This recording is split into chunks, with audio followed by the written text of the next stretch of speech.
गांव नूरपुर के किनारे एक घना और पुरअसरार जंगल था। दिन के वक्त भी इस जंगल में हल्की सी तारीकी रहती और रात को तो कोई भी उधर जाने की हिम्मत नहीं करता था। गांव के बड़े बूढ़े कहते थे कि इस जंगल में कुछ राज छुपे हैं और कुछ आजमाइशें। इसी गांव में एक 10 साला बच्चा रहता था जिसका नाम एहसन था। एहसन बहुत ज़हीन था, मगर एक बात में कमज़ोर था, वो जल्द हिम्मत हार जाता था। अगर काम मुश्किल हो जाता तो वो कहता, मुझसे नहीं हो पाएगा, और पीछे हट जाता। एक रात गांव में अजीब सा शोर मच गया। लोग घरों से बाहर निकल आए। गांव के बुजुर्ग चौधरी साहब ने ऐलान किया, जंगल के अंदर पुराना चिराग बुझ गया है। अगर वो चिराग 3 दिन में दोबारा ना जला तो गांव में अंधेरा और खौफ फैल जाएगा। सब लोग सहम गए। किसी ने पूछा, कौन जाएगा जंगल में? खामोशी छा गई, कोई जवाब नहीं आया।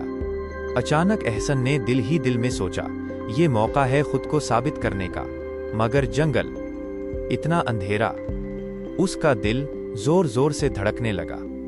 उसी रात एहसन की दादी अम्मा ने उसे अपने पास बुलाया। बहुत अंधेरा है, मेरा दिल उनकी जोर-जोर आंखों से में धड़कने अजीब सी लगा। चमक थी। उन्होंने कहा, बेटा, चिराग सिर्फ रोशनी नहीं देता, वो हिम्मत, सच्चाई और सब्र से जलता है। अगर तुम डरोगे नहीं तो रास्ता खुद बन जाएगा। ये सुनकर अहसन ने फैसला कर लिया। अगली सुबह सूरज निकलने से पहले अहसन ने एक छोटी सी थैली ली, दादी की दी हुई दुआ, और जंगल की तरफ चल पड़ा। जैसे जैसे वो अंदर गया, दरख्त ऊंचे होते गए, रोशनी कम होती गई और आवाजें, सरसराहट, टिक टिक, किसी के कदमों की चाप। अहसन रुक गया। उसका दिल चाहा वापस भाग जाए। नहीं, मैं हिम्मत नहीं हारूंगा, उसने खुद से कहा। अचानक एक मोटी सी आवाज आई, कौन है जो मेरे जंगल में आया है? एहसन कांप गया। उसके सामने एक बड़ा सा साया था। वो शेर नहीं था, मगर खौफनाक जरूर था। मैं चिराग जलाने आया हूं, एहसन ने कांपती आवाज में कहा। साया हंसा। चिराग जलाना आसान नहीं बच्चे, तुम्हें 3 आजमाइशों से गुजरना होगा। साया, मैं चिराग जलाने आया हूँ। चिराग जलाना कोई बच्चों का खेल नहीं है। पहली आजमाइश, सच्चाई।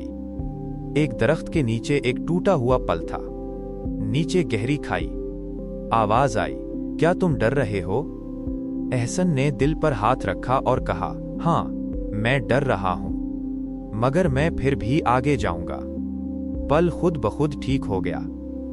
दूसरी आजमाइश, सब्र। आगे एक दरवाजा था जो खुलता ही नहीं था। एहसन ने धक्का दिया, मगर बेफायदा। वो बैठ गया। खामोशी इख्तियार की, सांसें गिनी। कुछ देर बाद दरवाजा आहिस्ता से खुल गया।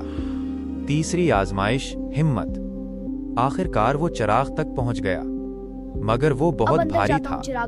एहसन ने एक बार कोशिश की, नाकाम। दूसरी बार आंखों में आंसू आ गए। दादी अम्मा की बात याद आ गई। दादी अम्मा की आवाज याद आई, चिराग हिम्मत से जलता है।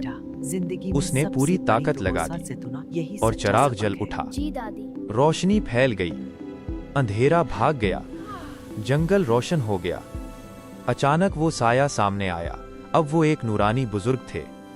उन्होंने मुस्कुराकर कहा, तुम कामयाब हो गए एहसन, तुमने खुद पर यकीन किया। जब एहसन वापस गांव पहुंचा तो सब लोग खुशी से झूम उठे। चौधरी साहब ने कहा, आज ये बच्चा नहीं, हमारा चिराग है। एहसन मुस्कुरा रहा था। अब वो जान चुका था कि असल रोशनी हिम्मत के अंदर होती है।